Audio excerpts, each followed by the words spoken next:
Kembali lagi di Celengan Drama. Di video kali ini, aku akan kembali melanjutkan kisah cerita dari drama Korea yang berjudul How to Buy a Friend. Dan sekarang kita telah masuk di episode kedua. Ya udah yuk, tanpa berlama-lama, langsung aja kita melebur ke alurnya. Di episode ini kita diperlihatkan dengan seorang wanita yang bernama Cho Byung-seok. Kita sebut saja Nyonya Cho. Diketahui jika Nyonya Cho mempunyai banyak sekali bisnis ilegal. Salah satunya adalah perdagangan wanita. Saat itu dia berniat akan menyuap salah satu anggota dewan politisi agar dirinya bisa dicalonkan untuk menjadi wali kota. Namun anggota dewan tersebut juga meminta imbalan kepada Nyonya Cho untuk mencari seorang pria. Dan saat itu anggota dewan tersebut langsung memberinya sebuah alamat email dengan akun yang bernama Mitra. Oke, kita kembali ke sekolah. Saat itu terlihat Park Chan dalam keadaan baik-baik saja. Dan ternyata saat Don Hyuk berniat akan menjatuhkannya dari atap gedung, Park Chan langsung mengatakan jika dirinya hanya mendengar kalimat itu terucap oleh Seo-jung. Don Hyuk yang mendengar hal itu pun langsung mengancam Park Chan dan dia juga berjanji akan membunuh Park Chan jika berbohong. Di saat itulah Don Hyun langsung mendorong Park Chan dari atap gedung tersebut. Dan untungnya Park Chan mendarat tepat di atas balon penyelamat yang pada saat itu berada di sana. Saat ini Park Chan mulai menjadi tidak tenang karena kelasnya terdapat 2 orang yang selalu mengganggu kehidupannya. Kemudian tiba-tiba saja saat itu Don Hyuk memberikan sebuah surat kepada Park Chan untuk memintanya bertemu di suatu tempat setelah pulang sekolah. Dan setelah pulang sekolah, ternyata Don Hyuk malah mengajak Park Chan untuk pergi ke rumahnya.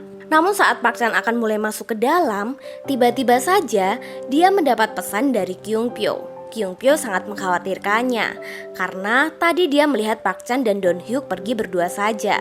Belum sempat Park Chan membalasnya, Don Hyuk pun langsung meminta Park Chan untuk segera masuk ke dalam. Saat Park Chan mulai berada di dalam rumah Don Hyuk, dia pun terlihat sangat ketakutan. Park Chan mulai merasa jika Don Hyuk benar-benar akan berbuat jahat kepadanya.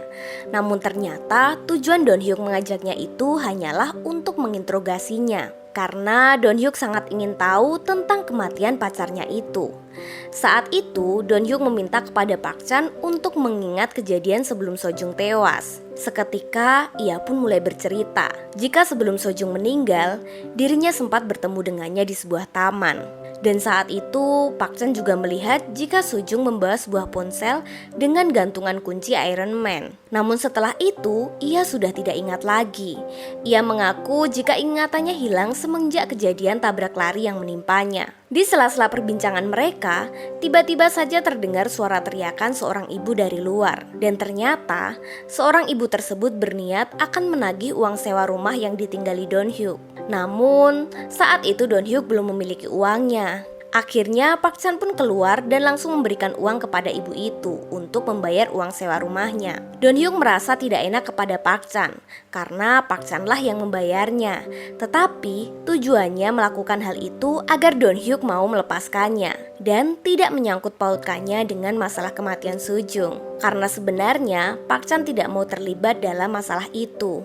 Akhirnya Park Chan pun langsung pergi meninggalkannya. Namun saat Park Chan mulai berjalan keluar, tiba-tiba saja Don Hyuk kembali menghampirinya. Dan di saat itulah Don Hyuk juga langsung menjelaskan yang sebenarnya. Jika kalimat yang ditulis dalam puisi Park Chan itu adalah kalimat terakhir yang dikirim Seo-jung kepadanya. Ditambah lagi, dulu sebelum Seo-jung meninggal, sempat beredar foto-foto Seo-jung yang tidak senonoh. Bahkan foto-foto itu juga dikirimkan ke Don Hyuk sendiri. Dan setelah kematian Seo-jung, Don Hyuk pun mulai mencari orang yang menjadi penyebab Seo-jung meninggal.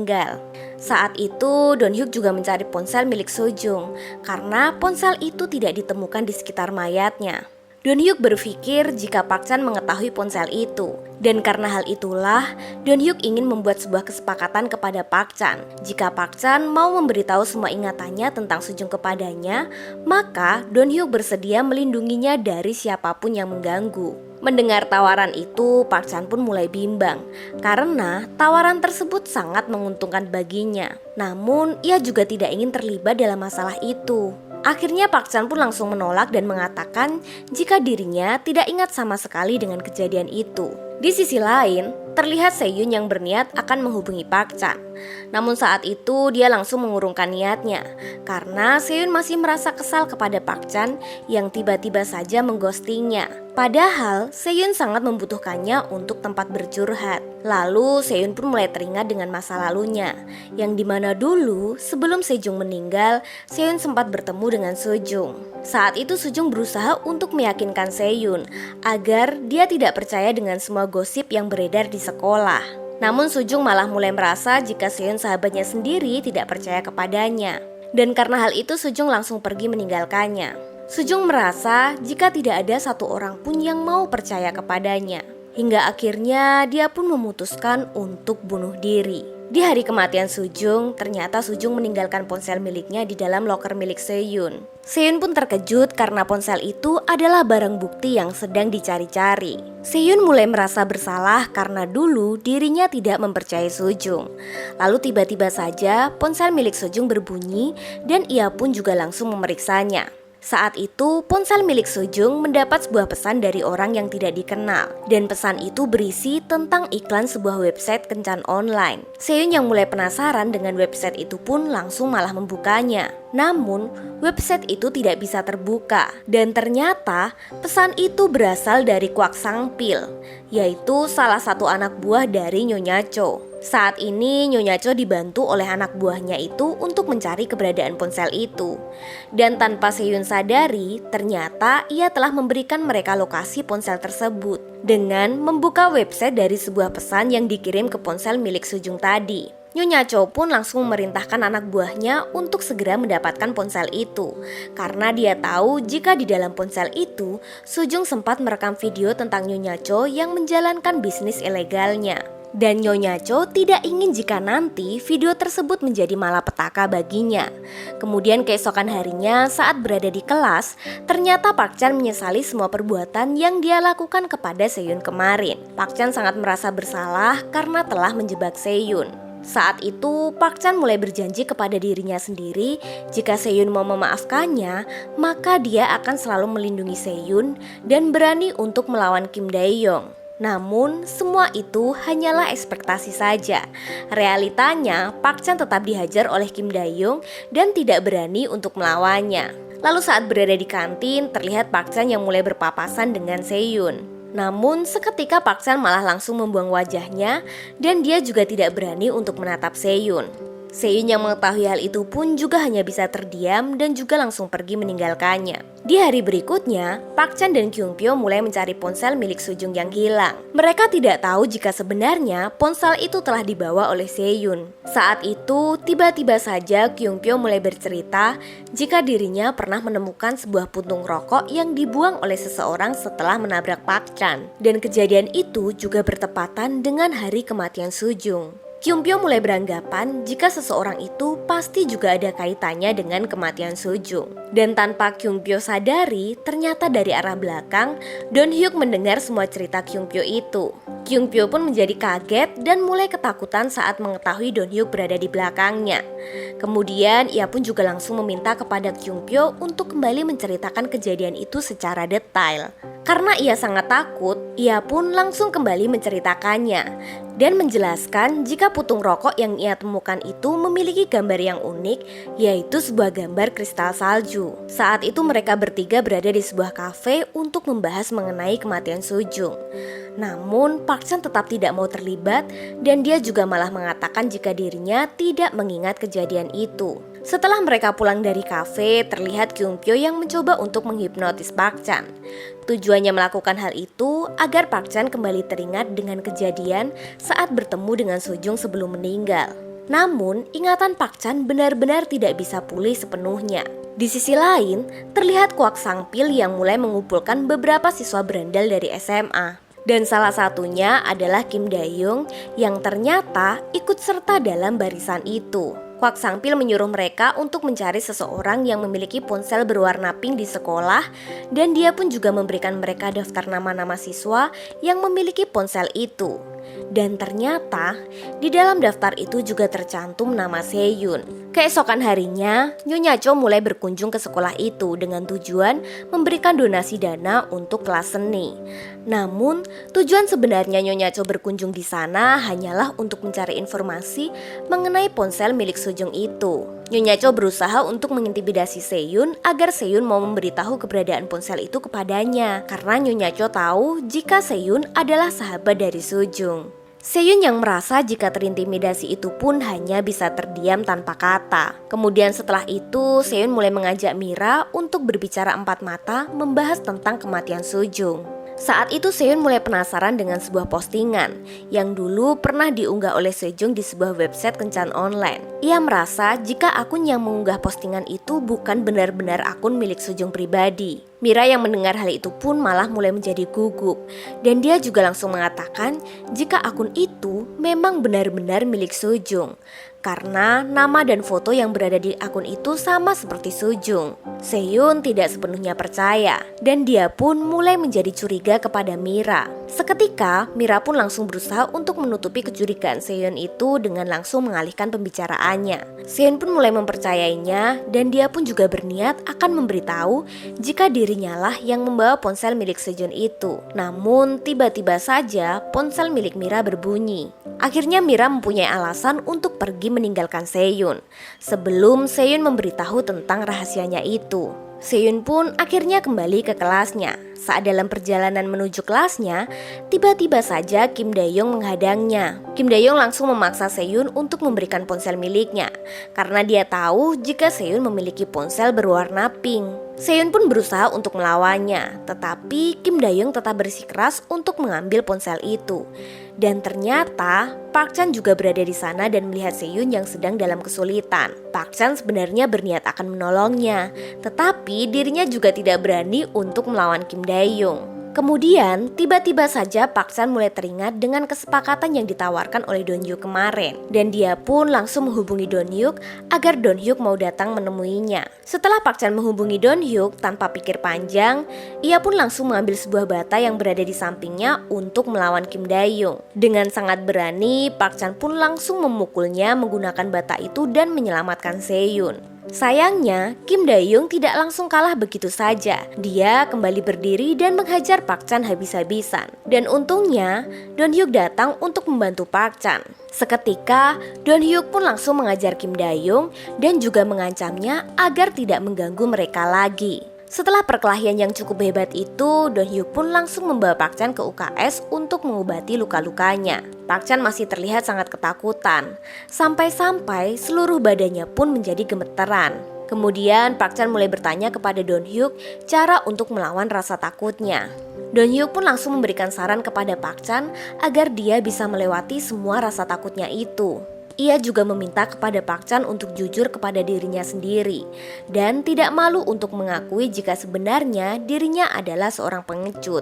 Saat itu, Don Hyuk juga menyarankan agar Park Chan kembali kepada Seyun, karena Don Hyuk tahu jika sebenarnya Park Chan tidak ingin kehilangan Seyun. Ditambah lagi, jika ia tidak segera mengungkapkan perasaannya, maka Seyun tidak akan pernah tahu. Malam harinya saat Don Hyuk berjalan pulang, tiba-tiba dia kembali teringat dengan pertengkarannya dengan Sejong. Saat itu, Don Hyuk hanya ingin meminta penjelasan dari Sejong tentang gosip yang beredar di sekolah. Namun Sejong tidak mau menjelaskannya kepada Don Hyuk, padahal Don Hyuk sangat mempercayainya. Di saat itulah tiba-tiba saja Sejong malah memutuskan hubungannya tanpa memberitahu kejelasan kepada Don Hyuk. Kini Sejong telah tiada dan Don Hyuk hanya bisa menyesali semuanya.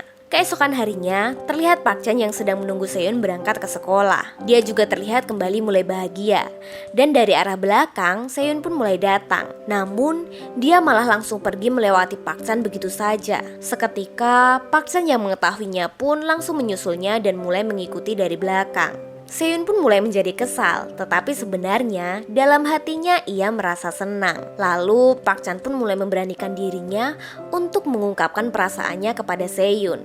Dan ternyata Seyun juga telah mengetahuinya. Seyun pun terlihat sangat bahagia karena akhirnya Park Chan mau mengungkapkan perasaannya itu. Kemudian mereka berdua pun akhirnya berpacaran. Setelah pulang sekolah, mereka pun mulai jalan berdua. Saat itu mereka berdua mulai memainkan sebuah permainan papan nama yang tertulis di setiap tempat, yang dimana setiap kata dari papan nama itu mereka rangkai seperti kalimat puisi. Seyun pun juga menjelaskan jika permainan itu dulu sering dia mainkan bersama dengan Sejong saat masih hidup. Setelah mereka berjalan-jalan, mereka berdua pun mulai duduk bersama di tepi pantai. Saat itu ia mulai mengatakan kepada Park Chan jika dirinya sangat merasa nyaman ketika berada di sampingnya. Sampai-sampai Seyun pun juga menyandarkan kepalanya di bahu Park Chan. Gara-gara hal itu, Park Chan pun merasa sangat bahagia sekali. Begitu juga dengan Seyun yang mulai merasakan cinta pertamanya. Suatu ketika saat mereka kembali berkencan, tiba-tiba saja Seyun mulai menjelaskan tentang sebuah kalimat yang dulu pernah ditulis Park Chan dalam puisinya. Seyun mengatakan jika kalimat itu adalah kalimat terakhir yang dikirim Sejong kepadanya sebelum Sejong meninggal. Seketika, Park Chan pun hanya bisa terdiam. Seyun juga langsung memberitahunya jika Sejong sempat meninggalkan ponsel miliknya di dalam loker Seyun sebelum Sejong tewas. Sebenarnya ia tidak berani mengungkapkan rahasianya itu. Namun karena Seyun mulai percaya kepada Park Chan, akhirnya dia pun mau mengatakan semuanya. Dan saat itu Seyun juga memberikan ponsel itu kepada Park Chan. Sesampainya di rumah, Park Chan pun langsung memberitahu Kyung Pyo tentang ponsel itu. Namun Kyung Pyo malah menjadi ketakutan dan berniat akan memberikan ponsel itu kepada Don Hyuk agar semua masalah cepat selesai. Saat itu Park Chan malah berusaha untuk menghentikan Kyung Pyo karena Park Chan takut jika nanti Seyun mendapat masalah. Lalu Don Hyuk kembali menghubungi Park Chan untuk membahas mengenai kontrak yang akan mereka sepakati. Seketika Kyung Pyo pun menjadi sangat takut dan berniat akan pergi meninggalkan Park Chan. Namun tiba-tiba saja Kyung Pyo mendapat ide dan mereka pun mulai berencana untuk membongkar kasus kematian Sejong. Saat itu, Kyung Pyo mulai membuka akun media sosial milik Sejong dan mencari seseorang yang terakhir kali bersama dengan dirinya. Tanpa perlu waktu lama, Kyung Pyo pun berhasil menemukan orang itu. Dan mereka pun juga berniat untuk pergi menemuinya. Saat berada di sekolah, terlihat Park Chan dan Kyung Pyo yang sedang berada di UKS. Mereka mulai berpura-pura sakit agar mendapat izin pulang. Tiba-tiba saja Don Hyuk juga datang ke UKS tersebut. Seketika Park Chan menjadi terkejut melihat Don Hyuk yang juga berada di sana. Karena Park Chan sama sekali tidak mengajaknya. Ternyata Kyung Pyo lah yang mengajak Don Hyuk untuk membantunya mencari seorang pria itu. Saat mereka berhasil mendapatkan izin pulang, mereka pun langsung mencari keberadaan orang itu di sebuah universitas kelas seni. Dan tak lama setelah mereka menunggu di dalam kelas, tiba-tiba saja Park Chan melihat seorang pria itu. Don Hyuk pun langsung mengatakan jika orang yang terakhir kali bersama dengan Sejong memiliki sebuah tato di kakinya. Namun saat itu mereka tidak bisa memastikannya, karena tiba-tiba saja guru seni di kelas itu mulai masuk untuk mengajar. Setelah kelas seni selesai, Park Chan pun mulai menghampiri pria itu dan langsung menanyakan tentang Sejong kepadanya. Pria itu juga sangat terkejut karena Park Chan mengatakan nama Sejong di hadapannya. Park Chan mulai beranggapan jika seorang pria tersebut mengenali Sejong. Dan tanpa pikir panjang, ia pun langsung memberikan sebuah kode kepada Don Hyuk agar segera menghampirinya. Don Hyuk pun langsung berlari dan dia juga malah langsung menghajar pria itu. Namun saat mereka melihat kaki pria itu, ternyata tidak ada tato di kakinya. Dan tanpa mereka sadari, ternyata mereka berada di tengah-tengah lapangan yang dimana pada saat itu sedang diadakan sebuah pertandingan American football. Seketika itu, mereka pun langsung menjadi sasaran empuk. Dan para pemain football itu pun mulai menghajar mereka. Tanpa sengaja, Park Chan malah menjatuhkan ponsel milik Sejong. Dan saat itu Don Hyuk juga melihatnya. Ia pun menjadi kesal karena dia merasa jika Park Chan membohonginya. Di sisi lain, terlihat Mira yang sedang asik berkirim pesan dengan teman media sosialnya di dalam kamar. Namun tiba-tiba saja Mira mendapat sebuah pesan dari akun yang bernama Mitra. Mira pun langsung menjadi terkejut karena mengetahui isi pesan itu menuduh dirinya yang telah membunuh Sejong. Dan bagaimanakah cerita selanjutnya? Sampai bertemu di episode berikutnya. Kamsahamnida.